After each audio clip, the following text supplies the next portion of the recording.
Muy buenas tardes, señoras y señores. Bienvenidos al atardecer de este martes, día 8 de abril de 2025. Llevamos ya varios días muy pendientes de la repercusión que a corto plazo está teniendo la guerra comercial decretada de manera unilateral por el presidente de Estados Unidos. Y la verdad es que cada vez que hemos visto el paisaje, pues era desolador. ¿Por qué? Pues porque todos los mercados en España, en Europa, en el mundo entero, en Asia, en cualquier parte del globo, estaba naturalmente marcando unas caídas terribles. Sin embargo, fíjense, hoy podemos empezar por algo que puede sonar a buena noticia, y es una cierta recuperación en los mercados después de 4 o 5 días consecutivos de caídas verdaderamente monumentales. Así que empecemos por ahí, por aquello de ver el vaso medio lleno, en la medida en que eso sea posible. Leticia Vaquero. Después de 3 sesiones en rojo, hoy las bolsas han amanecido prácticamente a nivel mundial con rebotes. Es el caso del principal índice español, el IBEX 35, que ha abierto en verde con subidas cercanas al punto porcentual a media sesión, aunque a lo largo de la mañana ha seguido al alza, llegando por encima del 3% hasta los 12.100 puntos. Recordemos que en las anteriores y negras jornadas bursátiles la bolsa española se ha dejado un 12%. IAG e Indra, junto con los bancos españoles, son los que van ganando confianza. En los parques europeos, ya sea el CAC 40 francés, el DAX alemán, en Londres o en Milán, se registran subidas en torno al 3% también. En el mercado americano, que Wall Street acaba de abrir sesión en estos momentos hace escasa media hora, y se respira mucha más tranquilidad. Por fin llega el verde. S&P 500, Nasdaq y Dow Jones rápidamente registraban subidas mayores al 3%. El mercado asiático, el primero en abrir, ha amanecido también con optimismo. Lo vemos en la bolsa china, a pesar de las amenazas constantes y mutuas entre su país y Estados Unidos, que sin embargo no tienen efectos negativos en sus mercados en el día de hoy. Vuelven a reconquistar el verde con subidas que llegan incluso al 2%. Aún mejor lleva todo el día comportándose el índice japonés Nikkei, que sube más de un 6%. No ocurre lo mismo con Vietnam y Taiwán, porque siguen en rojo, perdiendo un 6 y un 9% respectivamente. Bueno, pero el panorama general vemos que es más positivo que negativo. Claro, esto no nos debe llevar a la conclusión de que ya está escampando la tormenta, ni muchísimo menos. Es decir, después de varios días consecutivos, pues hoy hay un día de alivio, un día de rebote, pero esto no quiere decir para nada que se hayan acabado los problemas. De hecho, fíjense, hoy el gran protagonista de la actualidad del día es Carlos Cuerpo, el ministro de Economía, porque hoy ha estado en la rueda de prensa posterior al Consejo de Ministros, porque el Consejo de Ministros, presidido por María Jesús Montero, porque el presidente del gobierno está viajando primero hacia Vietnam y después hacia China, y por lo tanto no está en Madrid. Ha tenido que ser sustituida por la vicepresidenta primera del gobierno. Bueno, hoy el gobierno, en ausencia de Sánchez, decía, ha aprobado un paquete de medidas. Y esto es lo que ha justificado la presencia estelar de Carlos Cuerpo en la rueda de prensa posterior al Consejo. Pero antes de detallar las medidas, Carlos Cuerpo ha querido, como primera providencia, dejar claro que las decisiones tomadas por Trump van a ser de unas consecuencias económicas en el mundo entero verdaderamente preocupantes. Estas medidas suponen un coste muy claro para la economía mundial. Ya teníamos, lo hemos venido anticipando, tanto teoría económica como evidencia empírica señalándonos que estas medidas, las medidas arancelarias, medidas proteccionistas, suponen un coste económico, en primer lugar para el país que las impone, pero también en este caso al ser generalizadas para la economía mundial. Ha llegado a decir incluso que en los últimos 100 años no se han tomado unas medidas que puedan ser más nocivas para la economía mundial. Por lo tanto, lo que tenía que hacer a partir de ahí era tranquilizar, en la medida de lo posible, a los ciudadanos. Estaba pensando sobre todo en los ciudadanos españoles. Ya saben ustedes que el gobierno mantiene, es verdad, el discurso del doble paraguas. Por una parte tenemos a Europa, porque somos parte integrante de la Unión Europea, y por otra parte está el gobierno de Sánchez, que quiere proteger a los ciudadanos españoles. Por lo tanto, ¿qué quiere Carlos Cuerpo como ministro de Economía? Decir, es verdad, estamos ante una situación económica muy turbulenta, de las más turbulentas de la última centuria, pero tranquilidad. El mensaje clave que queríamos mandar entonces, el mismo jueves, y es el que queremos seguir mandando hoy, es un mensaje de confianza, un mensaje de unidad y también de cabeza fría a la hora de actuar. Somos todos conscientes de que la relación con los Estados Unidos es una relación a proteger, es una relación estratégica, y lo que queremos todos es protegerla y mejorarla si cabe. Pero no por ello, ya lo hemos dicho muchas veces, vamos a ser ingenuos o naif en esta actuación.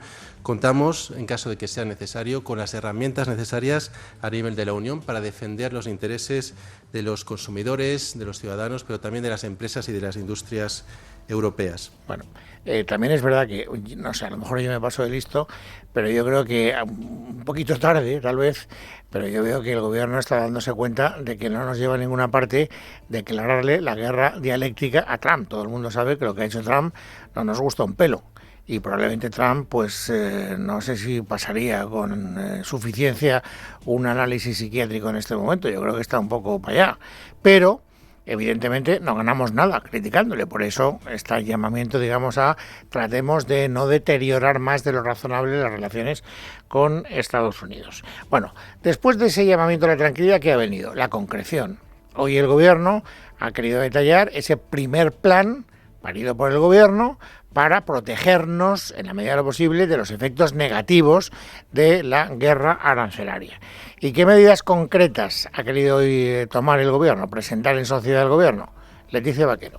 Según ha explicado Carlos Cuerpo, este Real Decreto Ley activa algunas palancas financieras que ya anunció el presidente del Gobierno la semana pasada. De los 14.100 millones en total que puso a disposición Sánchez de las empresas españolas más expuestas a los aranceles, hoy se empiezan a articular la mitad, 7.200. Y es que para el Ejecutivo español es clave el paraguas europeo, es decir, que gran parte de las ayudas provengan de Europa, algo que Cuerpo le propuso a sus compañeros de comercio ayer en Luxemburgo y que fue bien acogido. Esta es su idea. Hemos propuesto desde España que con los potenciales ingresos que se recauden de los aranceles que se impondrían a los productos americanos como contramedida a las que ya ha impuesto la Administración americana, esa recaudación debería de servir precisamente para apoyar a los sectores afectados o potencialmente afectados. Pero dentro del paraguas español estarían los avales ICO para que no se queden sin liquidez las empresas y que tendrán que devolver. Hay diferencias en las cuantías entre las anunciadas por Sánchez y las de hoy de Cuerpo. Dotadas con 6.000 millones de euros. Ampliamos, por lo tanto, esa posibilidad a través de una línea de avales por valor de 5.000 millones. En realidad, 1.000 millones menos. Además, hoy el Consejo de Ministros ha aumentado en 20 millones de euros adicionales hasta los 220 el Fondo de Apoyo a la Inversión Industrial Productiva para que las empresas puedan modernizarse e instalar nuevas plantas en Estados Unidos. Y la tercera medida serán 2.000 millones, igual que anunció Sánchez, a seguros de crédito y coberturas de riesgos a la exportación. Antes habrá que convalidarlo todo en el Congreso de los Diputados. Tenemos exactamente 30 días de plazo para convalidar ese Real Decreto. Las medidas principales las ha resumido Leticia Vaquero. Ahora, vamos a ver qué es lo que pasa en este mes, porque saben ustedes que hasta ayer se decía, hay un, digamos, clima de aproximación entre el Partido Popular y el Partido Socialista para llegar a un consenso. Sin embargo, ayer pasó algo que pues no estaba inicialmente previsto, y es que el Partido Popular había hecho una serie de propuestas y el ministro Cuerpo, el gobierno, en definitiva, decidió rechazarlas.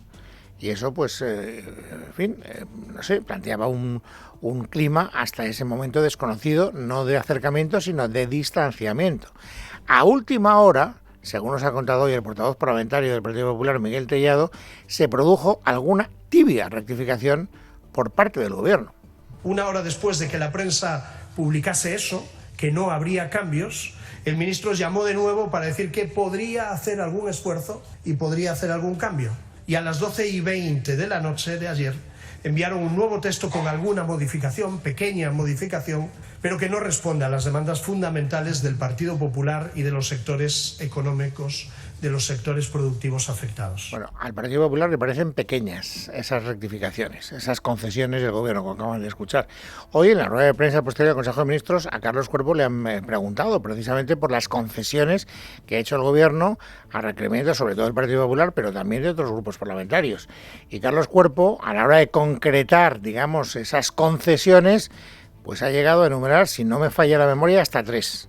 Elementos a los cuales ha contribuido ese diálogo, pues, por ejemplo, a añadir un artículo específico sobre rendición de cuentas y transparencia de presencia trimestral en el propio Congreso, también un refuerzo de las medidas de internacionalización, ha sido un elemento de los más mencionados por los grupos parlamentarios, elementos también como el refuerzo del diálogo con las comunidades autónomas, es otro de los elementos que más se ha repetido en las conversaciones con los grupos parlamentarios, también con el Partido Popular. Hasta ahí llega la magnanimidad del Gobierno a la hora de recoger las recomendaciones, las peticiones que había hecho, sobre todo el principal grupo parlamentario, el principal partido de la oposición. Bien, ¿por qué no ha llegado más lejos el Gobierno? Pues aquí, depende de a quién escuchemos, encontraremos una explicación u otra distinta. Luego veremos que efectivamente dice Patxi López, el portavoz parlamentario del Partido Socialista, que es que pues no eran de recibo y no se podían asumir. ¿Qué dice el Gobierno? ¿Qué dice Tellado, el portavoz parlamentario del Partido Popular? Que el Gobierno no ha llegado más lejos porque no le dejan sus socios. Parece que hay socios que no le están facilitando al Gobierno la posibilidad de llegar a acuerdos de país con el Partido Popular. Pero ese problema es el problema de Sánchez. No puede ser el problema de las empresas y no puede ser el problema de los trabajadores afectados. No puede ser. Veremos si Sánchez es capaz de aceptar la oferta de consensuar una posición de país con el Partido Popular. Tiene razón Tellado cuando dice que no llega más lejos el Gobierno porque sus socios no le dejan. Yo tengo una duda a propósito de el plural que utiliza el señor Tellado. Yo solo he visto a un socio del Gobierno, no a varios, a uno ponerle pegas, que es a Podemos. Ayer escuchábamos a Pablo Fernández, hemos escuchado también en días anteriores a Ione Belarra, también a Irene Montero, y hoy ha hablado Sánchez Serna, para decir que lo mismo que sus compañeros. Es decir, para avisar que el plan que está consensuando el Gobierno, dicen ellos que con el Partido Popular no va a ninguna parte. Supone poner una tirita antes de la guerra comercial que está por venir y es una medida temporal y limitada ante un cambio geopolítico que va a resultar mucho más estructural y mucho más permanente. Este es el plan de la impotencia, un plan que sabemos que está pactado con el Partido Popular, la gran coalición de la guerra, pero que no incomoda, como digo, en nada a Donald Trump. Pero ustedes que no les gusta para nada a Podemos que se produzca ese aparente acercamiento entre el Partido Popular y el Partido Socialista. Pero yo insisto, no sé lo que está pasando entre bastidores, porque naturalmente no estoy allí.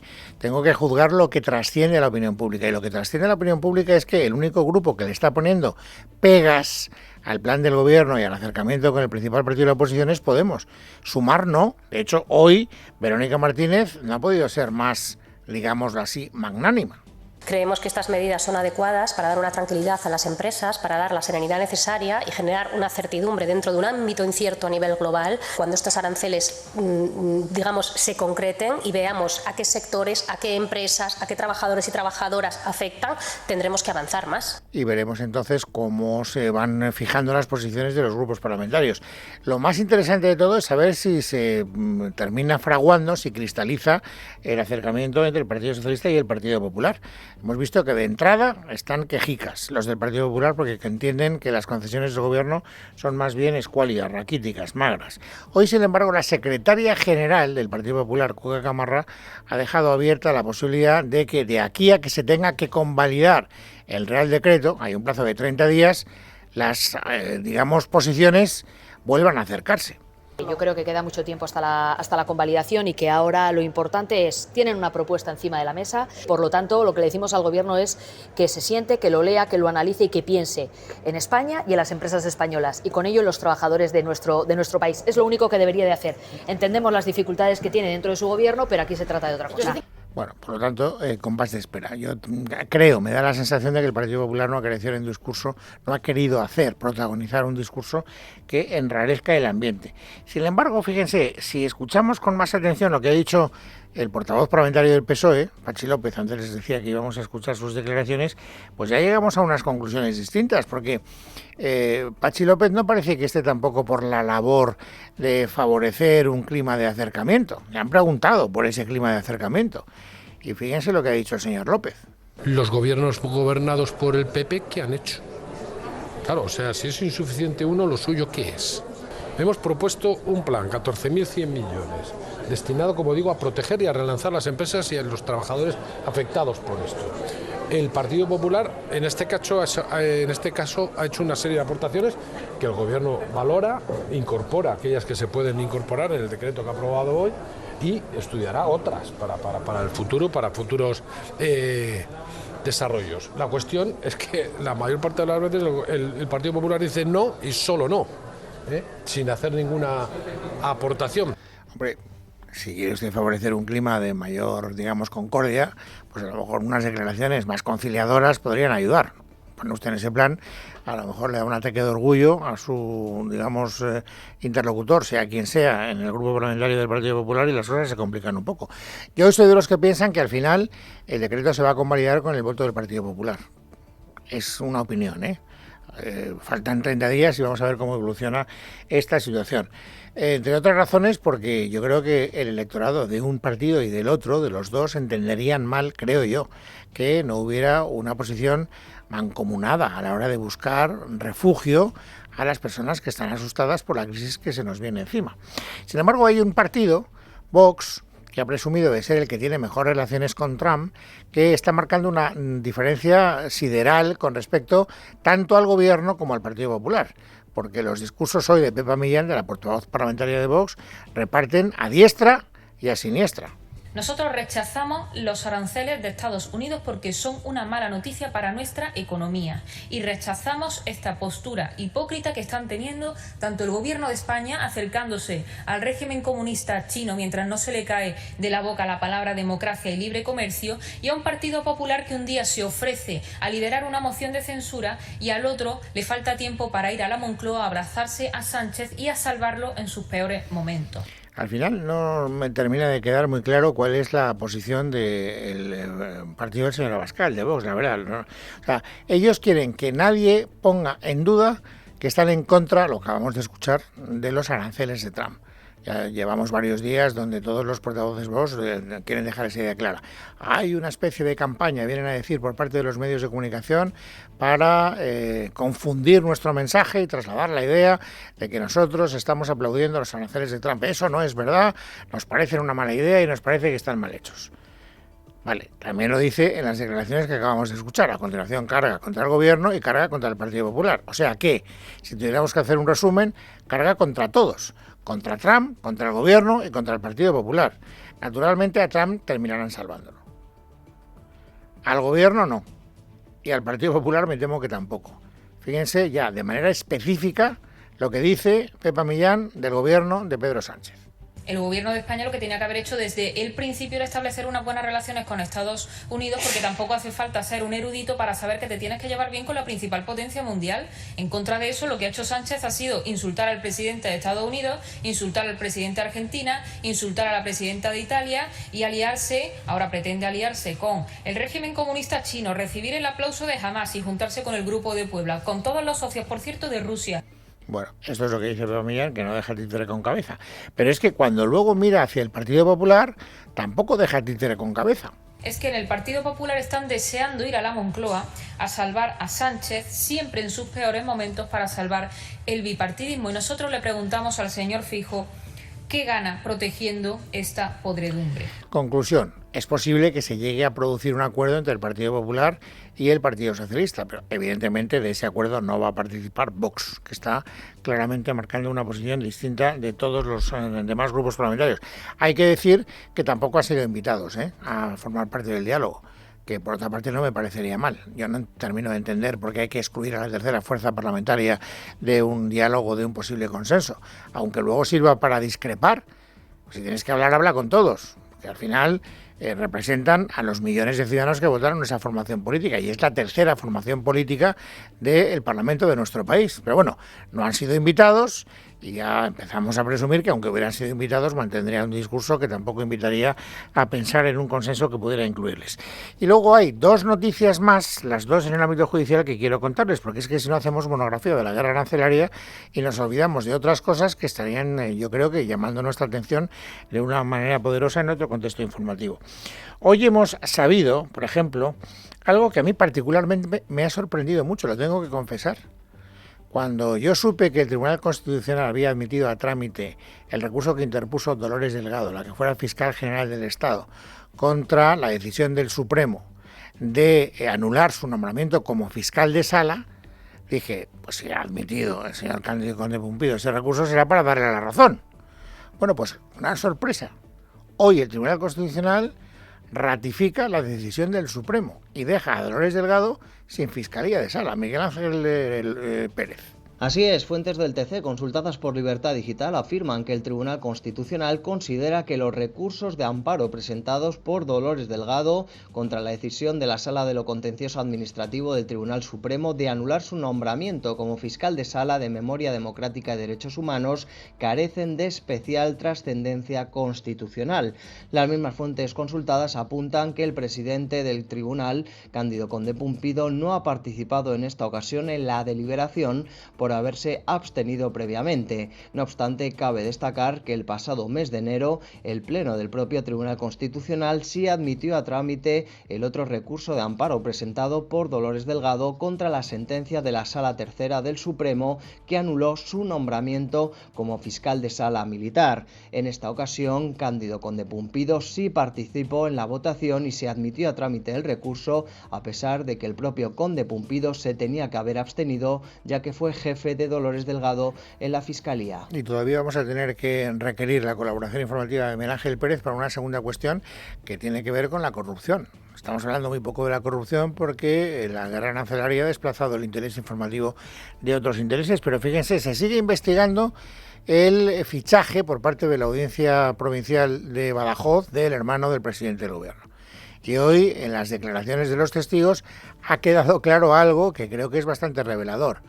Todos los que estaban en el entorno de ese nombramiento, de ese teórico concurso público, daban por hecho de antemano que quien se iba a llevar el gato al agua era el hermano del presidente del Gobierno. Buenas tardes. Fuentes jurídicas consultadas por Libertad Digital afirman que en su segunda comparecencia como testigos ante la titular del Juzgado de Instrucción número 3 de Badajoz, Beatriz Viedma, el director del Conservatorio Superior de Música, Bonifacio Gil, de Badajoz, Evaristo Valentí, la directora del Conservatorio Profesional de Música, Juan Vázquez, Yolanda Sánchez, han confirmado que ya existían rumores antes de que se celebrase el concurso de que la plaza en la Diputación Provincial de Badajoz iba a ser adjudicada al hermano del presidente del Gobierno, David Sánchez. La decisión de la juez de llamar por segunda vez a declarar a Valentí se basa en la localización de un correo electrónico que envió él mismo a la directora del otro conservatorio, Yolanda Sánchez, en el que con el asunto el hermanísimo le adjuntaba las bases de la convocatoria de dicha plaza cuando todavía no se había adjudicado. Escuchamos a Valentí a la salida del juzgado. Había varios rumores sobre varios candidatos y este era el más llamativo. Es como diciendo, mira, el puesto... sí, bueno, era un calificativo que alguien le puso, que no sé quién sería, un poco jocoso y que se oía. Mañana continuarán las declaraciones testificales ante la magistrada Beatriz Viedma.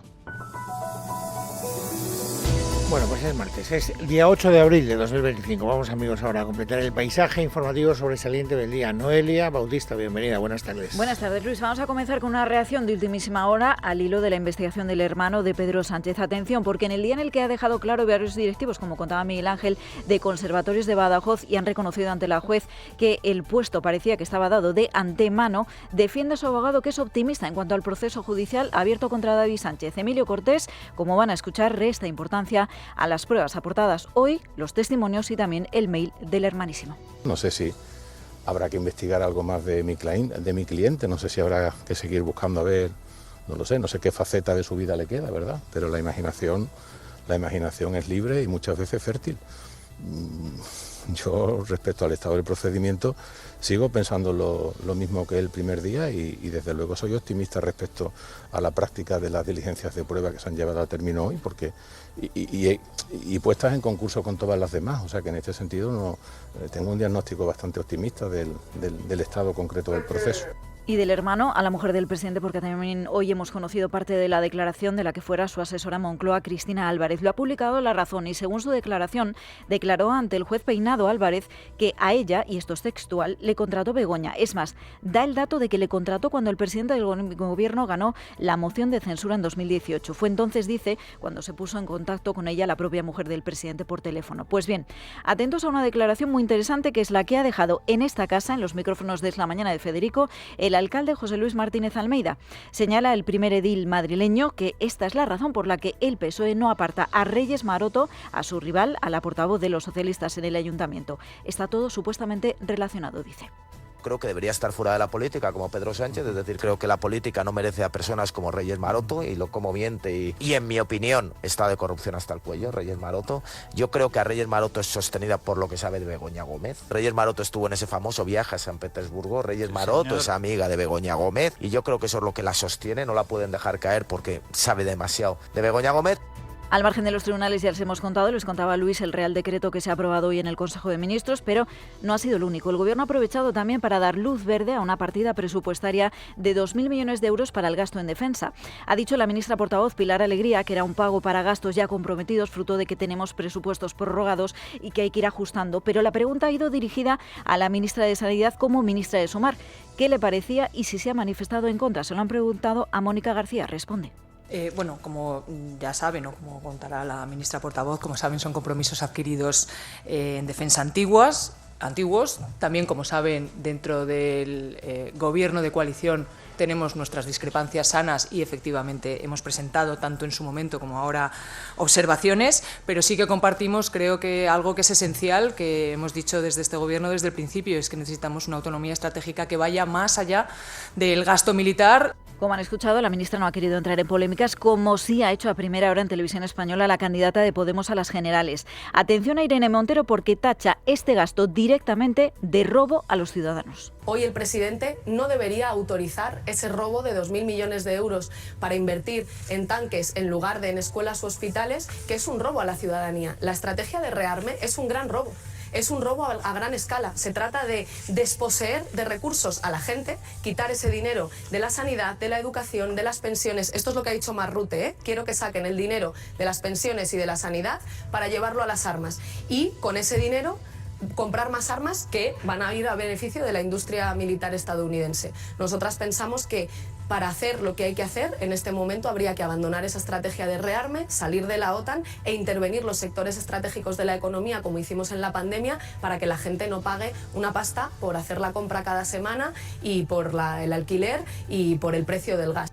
Entrevista, por cierto, en la que le han preguntado a Montero también por esa posibilidad de que se forme esa candidatura de unidad a la izquierda del PSOE. Nada más lejos de la realidad. Es más, escuchen la invitación que ha hecho a Yolanda Díaz. Creo que si la izquierda en España está fuerte, las alianzas electorales van a caer por su propio peso. Y creo que lo importante es que articulemos una izquierda fuerte en España, de poder, de gobierno, autónoma del poder establecido, autónoma del Partido Socialista, que es justo lo contrario de lo que ha significado la Operación Sumar que ha liderado Yolanda Díaz en España.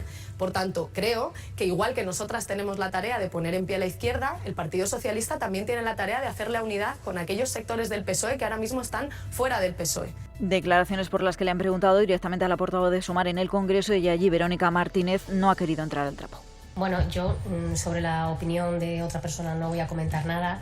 Nosotras creo que la muestra evidentemente de que estamos en un gobierno de coalición y de que estamos trabajando para la ciudadanía la tienen día a día. Somos un espacio y un grupo parlamentario en el que están 6 organizaciones diferentes, que negociamos, que debatimos, conseguimos llegar a acuerdos y somos el grupo que está empujando desde la izquierda a este hemiciclo. Igual que somos el espacio y el partido o la coalición que está empujando a la izquierda al gobierno de España. Y una polémica más de la jornada, la protagonizada por los estudiantes de la Universidad Complutense que junto a los profesores se han manifestado hoy ante el rectorado pidiendo más financiación. Alegan que la inversión por alumno es un 21% inferior a la media estatal y el Gobierno de la Comunidad de Madrid lo ha negado. Van a escuchar al portavoz Miguel Ángel García. Lógicamente las universidades cuentan con autonomía financiera y sobre la capacidad o no que tenga la Universidad Complutense de dar esas becas u otras, lógicamente tendrá que responder el rector.